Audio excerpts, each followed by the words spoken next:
Pranam Prabhu Ah, from Vladimir, Russia. Very glad to see you. Just before we start, wanted to make an offer to you to make an agreement with the university. You can think and answer later on. If it, we will be grateful. It will be very helpful for us. Okay. Now we proceed with you please give some 2 or 3 sentences of your report and I translate and make a pause and you can go on. thank you. So let me start now. I think, can you hear? Yeah, I can hear very well. Your sound is very loud. Thank you so much. Om Krishnaya Vasudevaya Devaki Nandanaya Cha Nandagopa Kumaraya Govindaya Namo Namah. Today, I'm very happy that this Vladimir State University, named after Alexander, and there they have the Humanitarian Institute, the Department of Philosophy and Religious Studies is organizing a beautiful conference on spirituality. So today I will be speaking on the supreme reality, about the supreme reality, that is the Brahman or Paramatman, a Dvaita Vedanta perspective. What is the perspective of Dvaita Vedanta on the Brahman, on the God? So that is what my topic. Okay, 1 minute, I'll translate. Во-первых, приветствую Владимирский университет и кафедру философии и религиоведения. Благодарю за приглашение. Я буду сегодня делать доклад о высшей реальности, которая будет называться Двайта Веданты, то есть двойственная веданта или веданта, персоналистическая веданта с санскрита, если переводить. Yeah. Dvaita Vedanta says that Vishnu is self-supporting. Dvaita Vedanta describes Parabrahman as a Vishnu. There is a major difference between Dvaita Vedanta and other Vedanta, other branches of the Vedanta. Начнем с того, что есть разница между Адвайта Ведантой, то есть Ведантой недвойственной, о которой уже ранее говорили, и Двайта Ведантой. То есть если Адвайта Веданта, она говорит, что Бог есть все сущее, он растворен, это не личность, то Двайта Веданта говорит, что Бог это личность, верховная личность, Вишну. Dvaita Vedanta says that Vishnu is a self-supporting. He is not supported by anybody. He is self-supporting and self-activating and self-cognizing. И Двайта Веданта говорит, что Вишну это личность верховная, которая сам себя поддерживает, сам активирует сущность, все сущности, все процессы, и сам себя осознает. So, you see, why actually the Purna Prajna, Madhvacharya, is describing Vishnu like this? Because in ancient India, if you see from the Vedas, there was a huge discussion that how this, every Shastra, every book of science in ancient India, in Sanskrit literature, beginning from the Vedas, you will find this kind of discussion, how this creation is formed, who is the creator, how this sun is standing and the earth is moving. So this was the debate and discussion from the Vedas. Ну, надо вспомнить, что в Ведах давно идет дискуссия по поводу того, кто же является Творцом, кто поддерживает мир, кто является действующим актором за этим миром. И вот, в частности, один из ответов предложил Пурнапрагья или Мадхавачарья. So, continuing the same debate, many acharyas, many teachers contemplated on the Brahma Sutras. Brahma Sutra is called Vedanta Darshana, on which many acharyas wrote commentary. Shankaracharya wrote commentary first, before Madhvacharya. Shankaracharya wrote commentary to Brahma Sutras in the 8th century, Common Era 8th century. Itself, Shankaracharya wrote Brahma Sutras. Вот очень много комментариев существует на текст Веданта Сутра или Брахма Сутра называется этот ключевой текст. Ну, еще в 6 веке Шанкара давал комментарии, затем Мадхава тоже давал комментарии. So, in 8th century, Shankaracharya wrote Bhashya, that means commentary to Brahma Sutras. But and Brahma Sutra, what is the topic of the Brahma Sutras. The Brahma Sutras, chapter 1, all chapters, but the Brahma Sutra begins that Brahman is the source of the whole universe. Brahman is the source to this entire world which is existing. И первая глава Брахма-сутры начинается с утверждения, что Брахман — это тот, кто создал мир, это тот, кто вошел в мир. Brahma Sutra says that from Brahman only the entire this Srishti, the creation has come, it is being maintained, and it goes back into the Brahman. That is the importance of Brahman given by Brahma Sutras. Ну и существенно, что Веданта подчеркивает, что сришти или творение, оно было создано Брахманом, оно исходит из него и потом возвращается в него. But while Shankara wrote commentary, because he was in early period, 8th century, just before Shankara, there was a influence of lot of Buddhist influence in India. There were great teachers of Buddhist acharyas from the beginning of common era 1st century, like Nagarjuna, Shantideva, Aryadeva. There are many Buddhist teachers were there before Shankara. Ну и следует отметить, что до Шанкары большое влияние на философскую мысль Индии оказал буддизм. Там, начиная с Нагарджуны первых веков и далее, буддизм сформировал, собственно, основные идеи безличной Веданты. So that is why it is natural that Shankara and his followers borrowed much of their arguments from the Buddhists. Неудивительно, что Шанкара, он заимствовал многие идеи Веданта-сутру от буддистов. Shankara's Brahman is very much like the Shunya of Nagarjuna. Более того, Брахман Шанкары, он во многом воспроизводит идею шунья или пустоты Нагарджуны. So Shankara's philosophy is largely a compound of Vijnanavada and Shunyavada. И в основном идеи Шанкара, они сводятся к двум аспектам. Это Вигьянавада и Шуньявада. And as a consequence, how Shankara has described the Brahman with the influence of Buddhism, how he described, what is the consequence? He says that Brahma is a Nirakara, only one is existing, nothing else is there. Then what about the Jiva and Prakriti? You see, nobody is existing, only Brahma is existing. Everything else is illusion, Maya, they said. Ну, существенно, что для Шанкары Брахман — это ниракара, то есть то, что не имеет формы, а джива или индивидуальное живое существо — это иллюзия. Shankaracharya also said that Brahman cannot have any qualities, attributes. He is a nirakara and nirguna, without any qualities, he says. Брахман у Шанкара или дух — это то, что не имеет ни формы, ни качеств. But the supreme reality and the supreme God of the Двайта Веданта, as Purna Prajna says, is quite different, because he describes Brahman as full of attributes, full of gunas. Напротив, He says that Brahma is Sakala Guna Paripurna, means he is having a lot of qualities. Where Shankara says that he is not having any qualities in Nirguna, but Madhvacharya says he is full of lot of qualities. He says. в противоположность Шанкаре, более поздний комментатор Мадхва или Пурна-Праги, он описывает Брахман как Сакала Парипурна, то есть то, что исполнено качеством.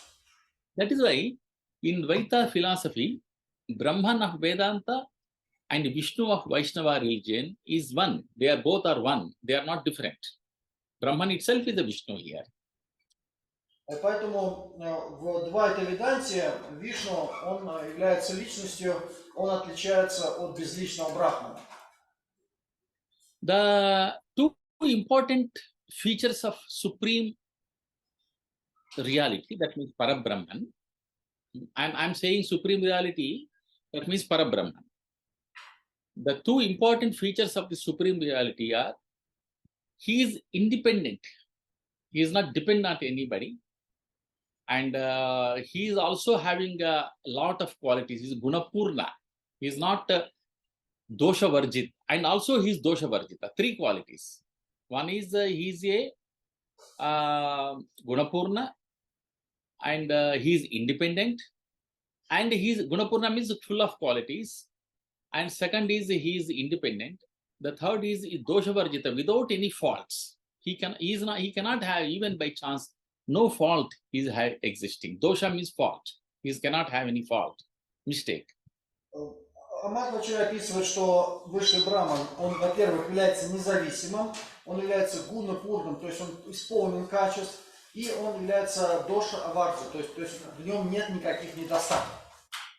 So all previous Upanishads and Vedas are supporting Madhvacharya's argument, because if you see the Taittiriya Upanishad says Satyam Jnanam Anantam Brahma, he says. Satyam Jnanam Anantam Brahma. He is true.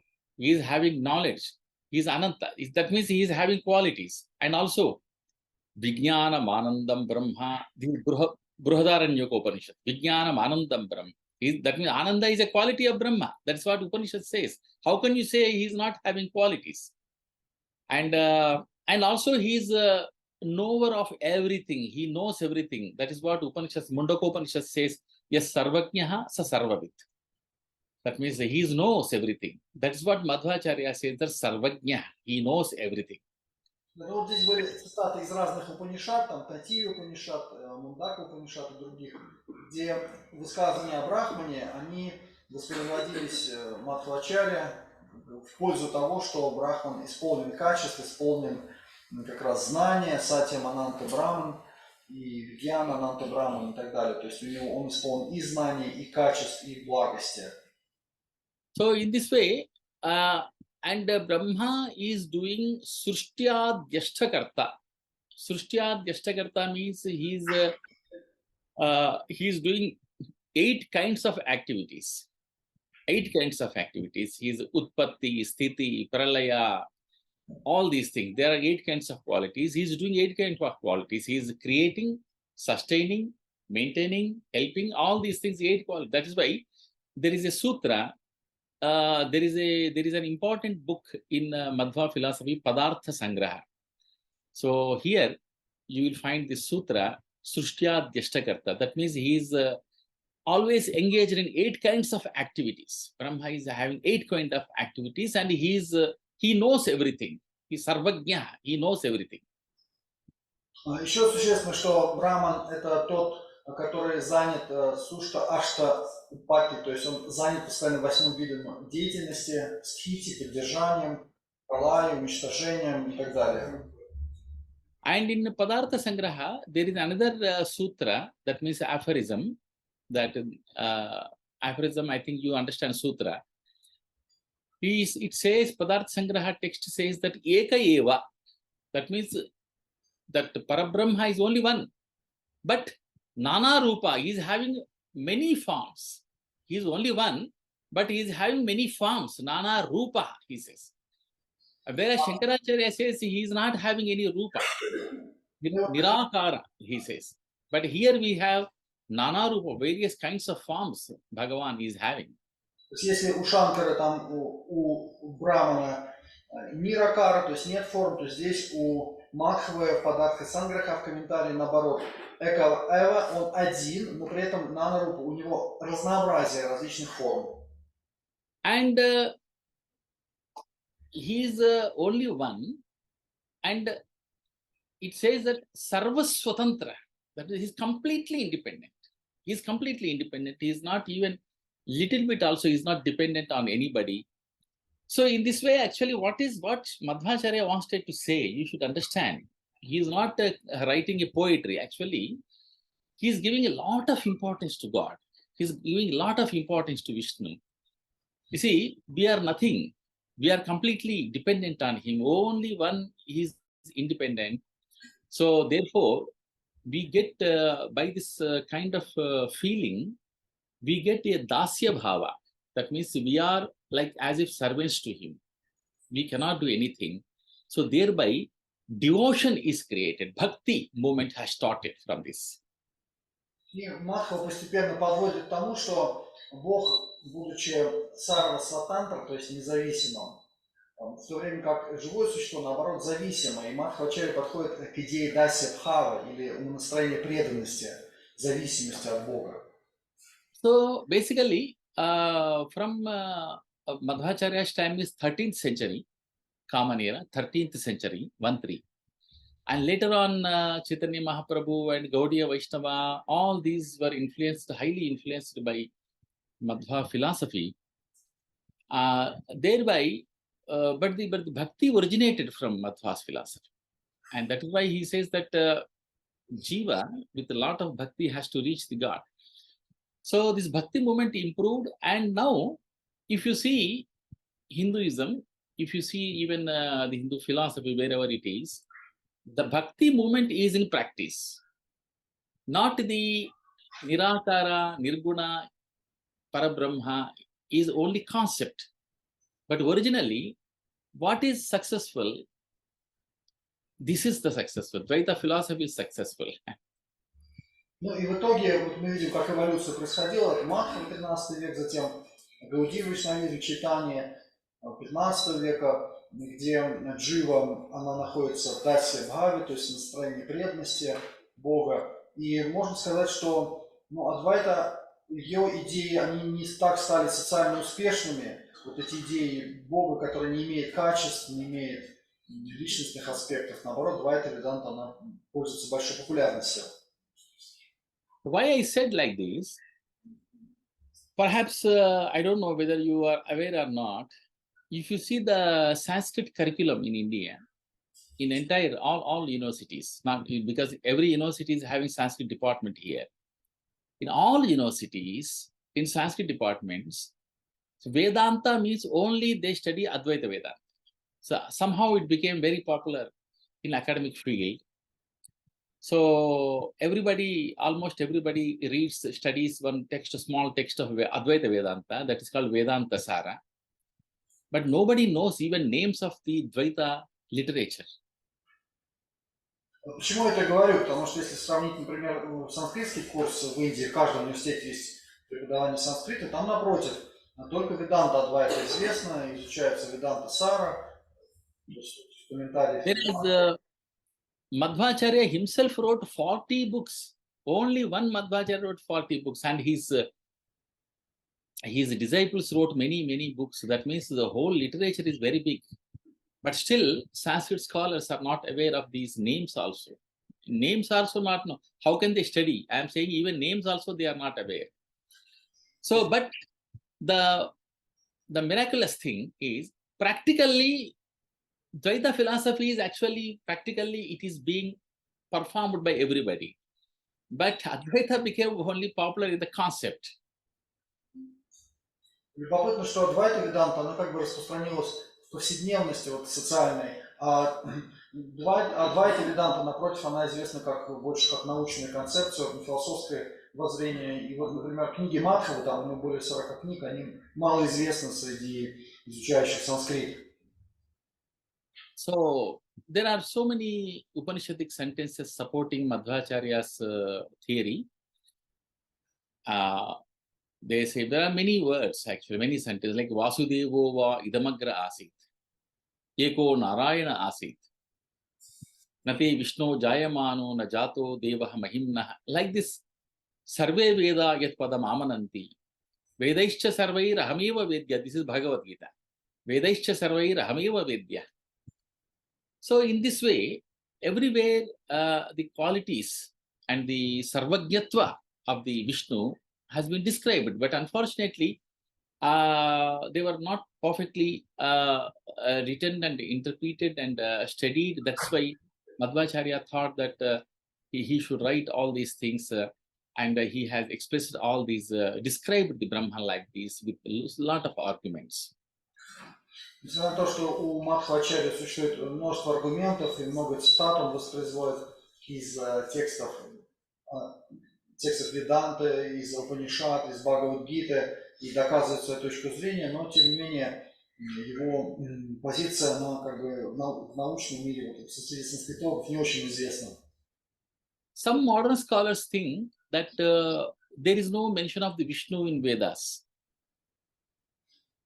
Some people think like that, but there is a mention of Vishnu in the Vedas.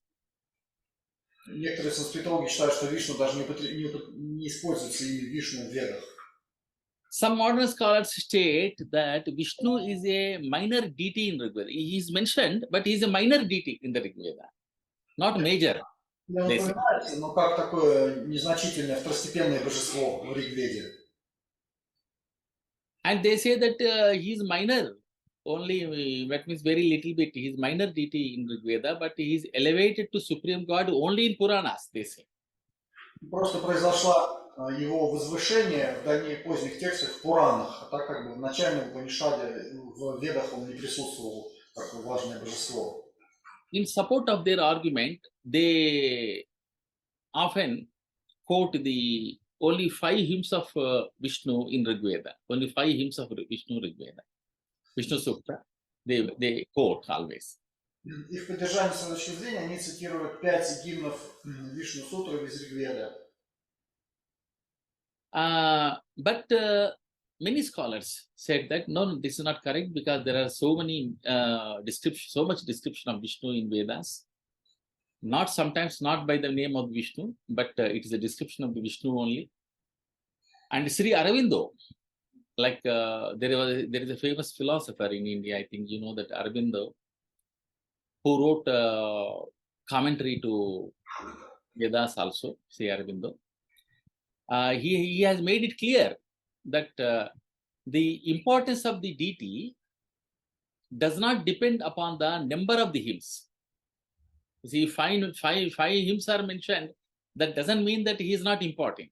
So Aurobindo very clearly says that the importance of the deity does not depend on the number of the hymns in which he is mentioned. But he has to be measured with his functions actually. What in 5 hymns only, what actually exact description is there, that is important. Другие также авторы считают, что Вишну хорошо представлен в Ригведе, много гимнов можно найти. Есть также с точки зрения Ауробинда, известный тоже индийский ученый, который говорит, что дело не в том, сколько гимнов, а дело в качестве описания. Вот Вишну как раз получает такие очень высокие эпитеты в связи с его деятельностью.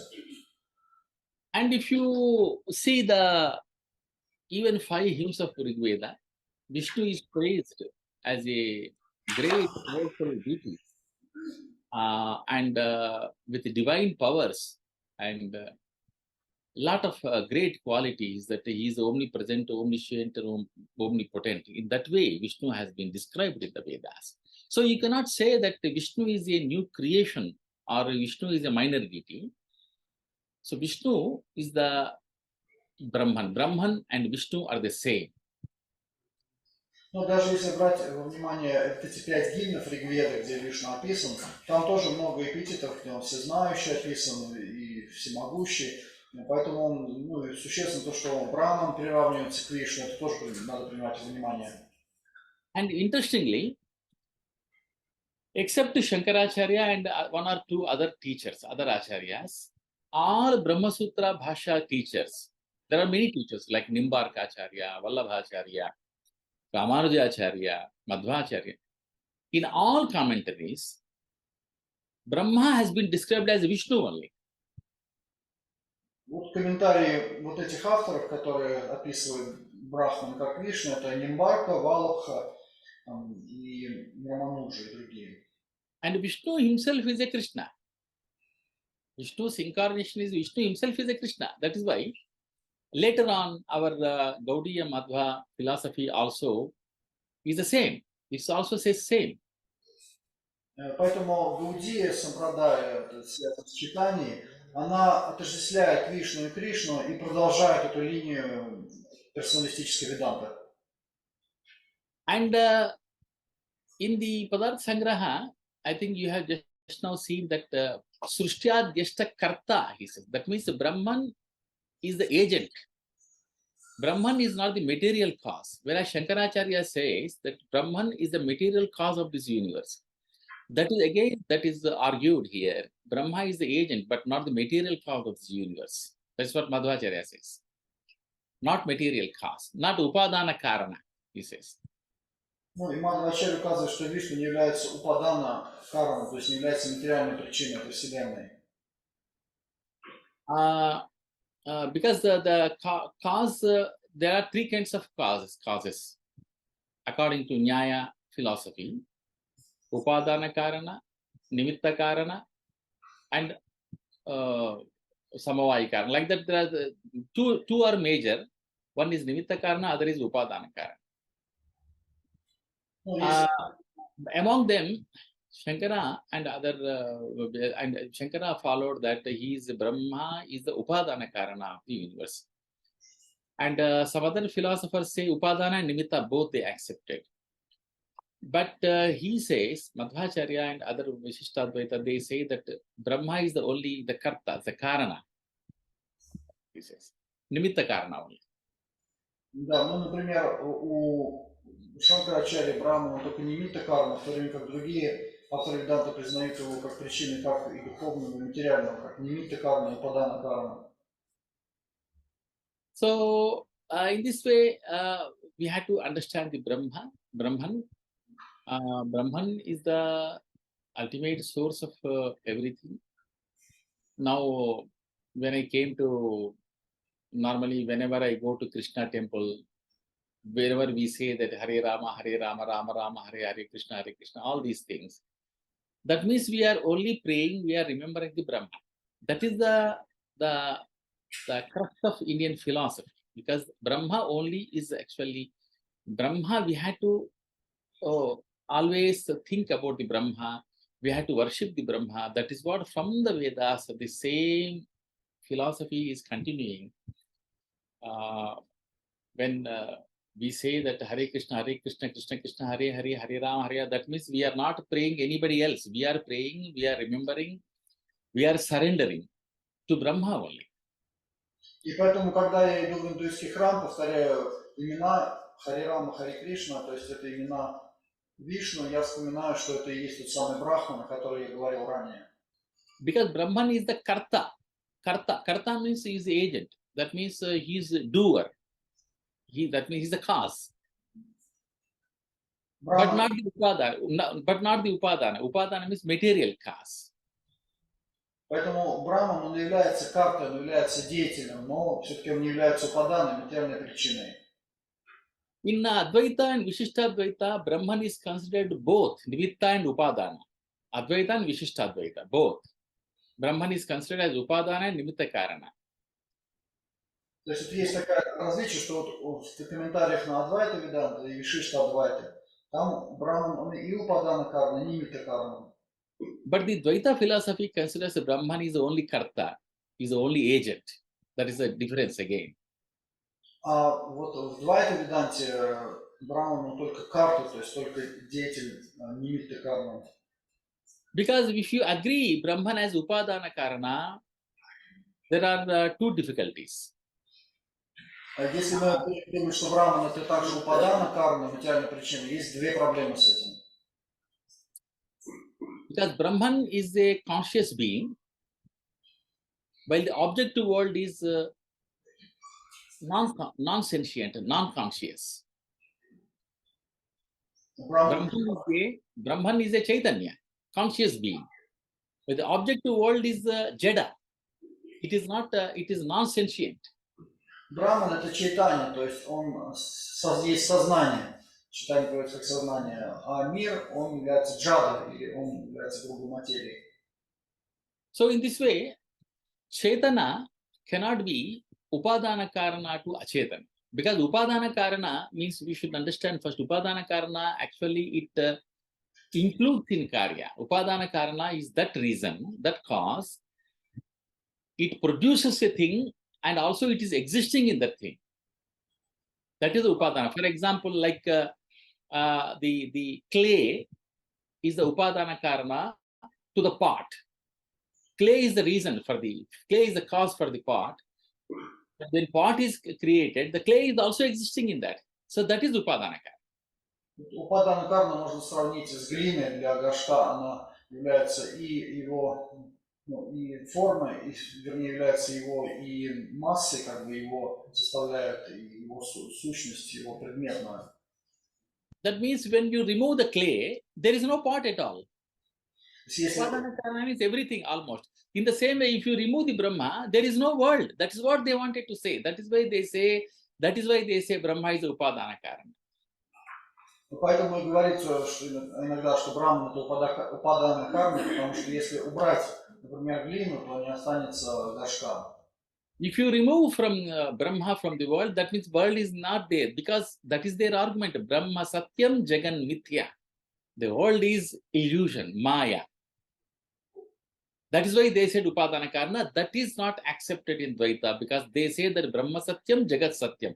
Both are the truths. How can you say that the world is not truth?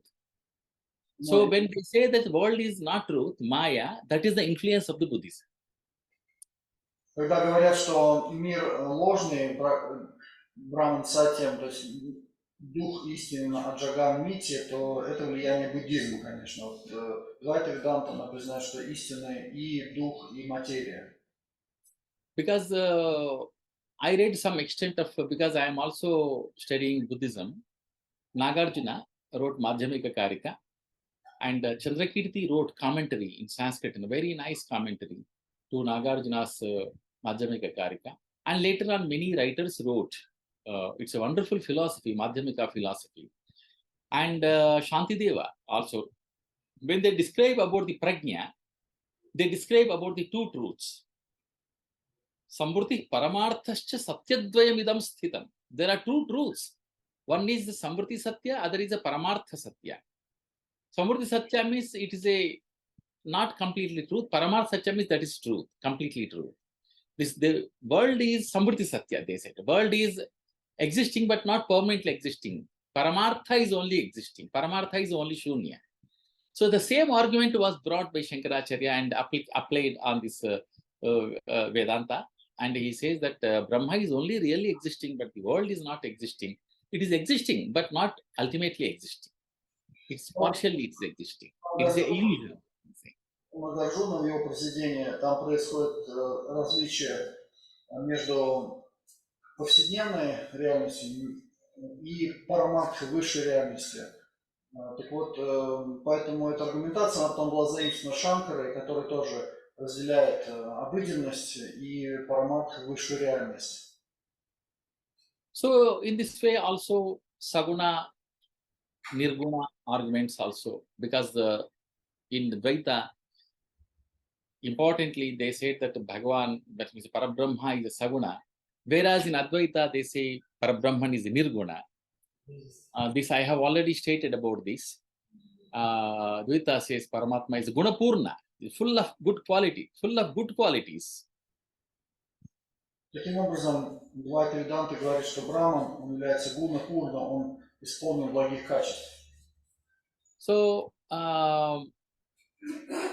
we can find a very interesting concept about the Brahman, and the Brahman himself is the Vishnu. That is what you will find, because all Upanishads are the cows, and the Bhagavad Gita is a milk. Dogdha Gopala Nandana. That's why if you see Bhagavad Gita, you will find the same philosophy in every chapter. Again and again, Krishna says, I am every, Aham Bija Pradhita. I am creating everything. Rasoham Apsu Kaunteya. I'm the taste, I'm rasa in the water. I'm the heat in the fire. In that way, he minutely, elaborately describes everything. What it means. The same thing is explained in Bhagavad Gita. И вот та же философия Веданта объясняется в Бхагавад-гите, где Кришна говорит, что я есть вкус воды, я есть все сущее, я присутствую во всех предметах. In this way, Shankaracharya's path is the Jnana Marga, is a path of knowledge. That is a great thing. We cannot say it is not ordinary, it's a great path. But the Jnana Marga, the path of knowledge is very tough, and Kalau, Namasmaranam, particularly in Kali Yuga, Namasmarana and Bhakti are winning. They are successful. That is why the path of Bhakti, devotion, became very successful in Kali Yuga. Но в практической вот социальной плоскости бхакти-йога или путь преданности, она превосходит по своему социальному влиянию то воздействие, которое оказало гьяна-марга или путь знания. Yeah, because this jnana and bhakti, both are, even Krishna says in Bhagavad Gita, nahi jnanena sadrusham pavitramih vidyate, tat swayam yoga sansiddha kalena atmani vindati. There is nothing equal to jnana. And that yoga samsiddha means the great yogi is getting that jnana in course of time. In his spiritual practice, he will get that jnana in his atma, in his soul, because jnanadhikaranam atma, it's jnana's base is atma. Where jnana exists, Shastras are saying that jnana is existing in the soul. Jnanadhikaranam atma. So atma's quality is a jnana. So he praised in this way, Krishna praised jnana, the path of knowledge. But ultimately, again, he says that in that way, through the jnana, when he becomes a yogi, but yoginam api sarvesham madhyatena antaratmana shraddhavan lavatevni. Ultimately, he says that among all yogis, yogi is very great, but among all yogis, the person who likes me, who worships me always, he is the dearest to me, and he is a real devotee, and I pay attention to him, I protect to him. So in this way, the whole philosophy is coming, and that you know already, many those who are practicing. Ну и в Бхагавад-гите Кришна, конечно, много где мест ему прославляет знания, но также он потом переходит все равно к прославлению преданности, к тому, что кто помнит обо мне, кто служит мне, кто выражает мне почтение, то есть его он ставит все равно выше после гьяны. So here I stop, and because all these spiritual discussions basically should be performed, not to be spoken much. And I'm very happy when I also recently visited Moscow. There I had the opportunity to visit the Krishna temple. I met Dimitri and other friends there. They are engaged in great spiritual practice. So this kind of practice comes through the environment, through the devotees, through the temples. And that is more important. Practicing is more important than the discussion about the spirituality. But fortunately or unfortunately, in India, we have a lot of discussions, spiritual discussions, a lot of material in Sanskrit, which is debated and discussed. So that's why I explained about Brahma with my limited knowledge. Конечно, с религиозной точки зрения практика, она выше философских рассуждений. Я вот был когда в Москве, посетил храм Кришны, и с Дмитрием там встретился, то эта практика, она сама как бы является самоценной. Но вот в Индии, например, очень часто распространены такие философские дискуссии, когда вот философию обсуждают подробно, вот как сегодня мы с вами делали. Ну, я вот в силу своих возможностей тоже попытался это воспроизвести. So with that, Hare Krishna, I conclude here. Thank you very much. Yeah, thank you very much for your presentation. It was a really heavy philosophy, but we were trying to understand, and it's very practical and useful. I'm sure. Thank you very much. Yeah, it's great. Just now the questions will come, and I request you please think about the possibility of making agreement. We are very interested in making agreement with your university and Vladimir State University. Да, ну, сейчас вопросы будут, пожалуйста. Я попросил еще, мы хотим заключить договор с университетом Упендра Рао в Делийском университете, известным, преподает в таком центральном. Кто хотел бы задать вопрос по философии, пожалуйста? Спасибо за столь обстоятельный доклад. Я бы хотела спросить, вот в истории философской мысли предпринимались попытки неоднократно согласования Двайты и Адвайты концепций. Вот, насколько, на ваш взгляд, такие попытки согласования корректны? Либо это две несогласуемые между собой идеи? Thank you for a substantial report. In the history of philosophy in India and abroad, there were many opportunities to combine these two philosophies or to match them in some sort. Do you think these efforts, they are futile or they can be reconciled in any way? Please, your sound. Please, Prabhu. I mean, I could not understand your question. Okay, again. Slowly, I am not understanding. Yes, please, slowly. Yeah, in the history of philosophy, there were efforts to match, to combine, to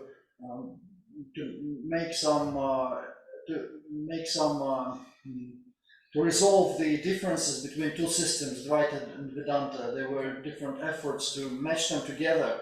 Do you think it is possible, or it is futile? Okay, I understand now. Yeah. Yeah, this is very, very good question indeed. There is philosophical differences are there. They are still continuing. We cannot say that they resolved. Я считаю, что философские споры продолжаются. Нельзя сказать, что решены все вопросы философии. They are holding only some argumental, their own concepts, different concepts, but it does not appear directly anywhere. They all understand each other now. Each teacher can understand other teacher. But when they teach their own interpretations, they have their own interpretation, but it does not make anything nowadays, because the problem now for Hinduism is not many people are truly following it, I mean, practicing it. Everybody says that I am Hindu, I am Vedanta, but actually there is no practice. That is why there is no problem also. В индуизме особенность такова, что сегодня открытость существует, и друг друга все слушают, читают, известны эти концепции, но любой проповедник, он, когда дает комментарии, он просто в свою сторону направляет. И даже скорее проблема в том, что в индуизме люди себя не называли, там, Двайта Веданты, но последователей реальных мало. Now each other respect. Even now, two traditions are continuing, but each other respect very much. They come to their programs, but not like that. Some concepts are there, remain like that. They respect each other, they go each other, things are going on, no problem at all now.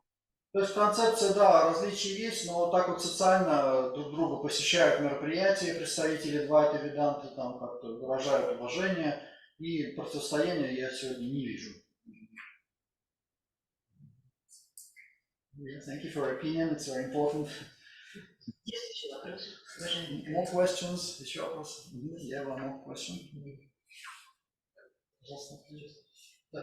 Спасибо большое за действительно очень обстоятельный доклад и за такое введение в этот спор между Адвайтой и Двайтой. И я хотел просто прояснить для себя. Вы говорили о том, что есть Упадана карана и Нимита карана. Да? Есть причина материальная и причина действующая. Да? Нимита карана действующая, Упадана карана это инструментальная и действие. Да? Вот я просто хотел уточнить. Адвайта Веданта, она говорит, что Браман, абсолютная истина, она есть причина невидокарна, то есть действующая, да? А Двайта Веданта говорит, что Браман, или абсолютная истина, есть и Упадана карана, и инструментальная, и немидокарна, и действующая инструментальная. Правильно ли я понял или неправильно? Well, thank you for your robust report. It was very full of philosophical concepts. Can you please elucidate? Do I understand correctly that Dvaita supports that Brahman is a nimitta karanam? That means it is instrumental cause, whereas Dvaita Vedanta supports that it is both material upadana and both nimitta karana. Am I correct? Yeah. So what is the question? He wants to know about Nimitta Karana? Yeah, he wants to know, am I correct that Advaita says that Brahman is Nimitta Karman? No. Advaita says Brahma is a Nimitta and Upadana Karana, both. Advaita says, Advaita говорит, что Brahman и Upadana, и Nimitta. Upadana is more. They stress on Upadana more. И Nimitta, и Upadana. What does Dvaita says? Because we got mixed up. Huh? What does Dvaita say about Brahman? What is the cause of Brahman in Двайта Веданта? Cause is only Brahma. Dvaita Vedanta says that he is only karta. He is only just is karta, like Nimitta Karana. You can say that it is only karta. He says only agent. He is. They say that. То есть можно сказать, что в Двайте Браман он Нимитта Карма, то есть он действующий, а в Двайте он и Упадана, и... They say that he is only karta. That's all. Ну, в основном они говорят, что он просто карта. Yeah, thank you for... Sushtya Jashta Karya Karta. There is an aphorism, no? Here I can show. So if I can show my share my screen, I can show even this aphorism. If you can understand Devanagari. Can you? Yeah, you can. Yeah, you see, here you can see. Yeah, here Srushtya Jashta Karta. Here you can see. Here he is writing. Srushtya Jashta Karta. This is Paramatma Prakaranam. This one from entire this thing which is highlighted. This is entire Paramatma Prakaranam. There are all aphorisms. Tatra Paramatma Ananta Guna Paripurna. Srushtya Jashta Karta Sarvajnaha. Paramamukhyaya Vritya Sagala Shabda Vachaha. Jadajiva Prakriti. Jadajiva Prakriti Bhyo Atyanta Vilakshana is completely different from Jadajiva Prakriti. Jada Jiva Prakriti. From these things, he is completely different. Vilakshana. Completely different. He is having not one with them. Jnananandadhyatmaka Kalyana Vigrahava. And he is having Jnana. He is having Ananda. And he is having Kalyana Vigrahava means very cheerful and very auspicious body he is having. He looks so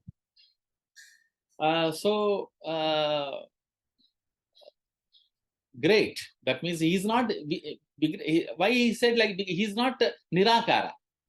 He is having akara but also vibrant akara, vibrant appearance, not ordinary appearance. So Vishnu is having vibrant appearance like that, great appearance. That is what the meaning of Kalyana Vigrahava. And Sarva Swatantra is completely independent. Eka Eva is only one.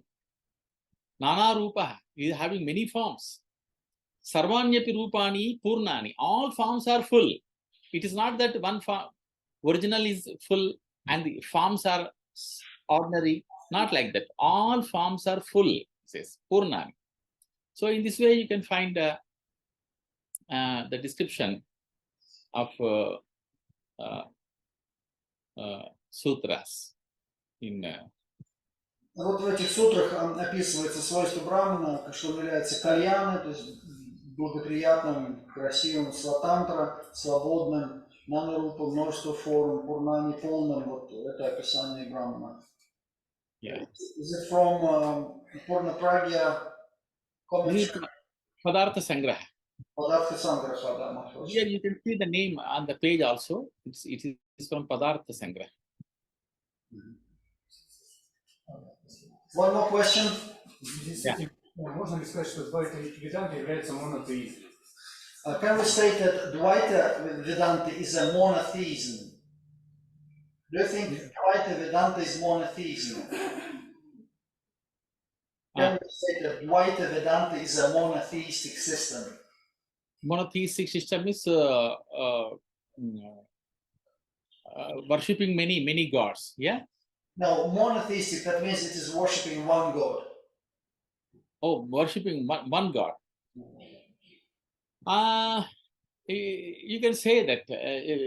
You cannot say that because the worshipping one God is not the Dvaita attribute, Dvaita characteristic. Because Dvaita says that there are basically three gods. Vayu, Mukhya Prana is the first God. Mukhya Prana means Vayu.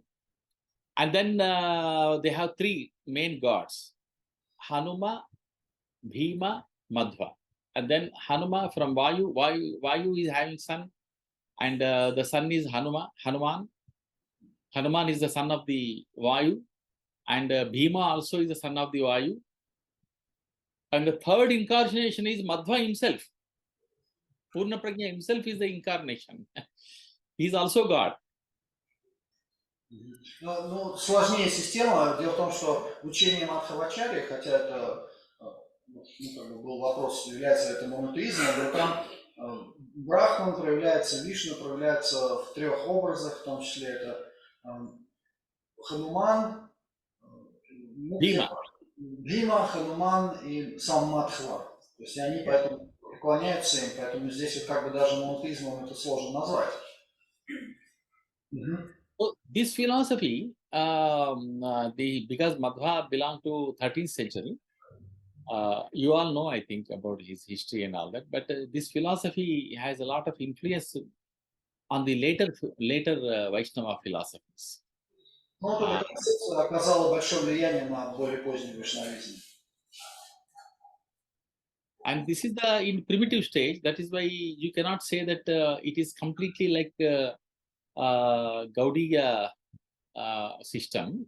There are some minute differences are there. You cannot say completely same. There are some differences because it is very previous, 13th century. Ну, эта система достаточно старая, там, в Средневековье, в 13 веке. Есть, конечно, различия у нее между Гаудией вайшнавизмом и системой Чайтаньи. Very, very thankful for your connection.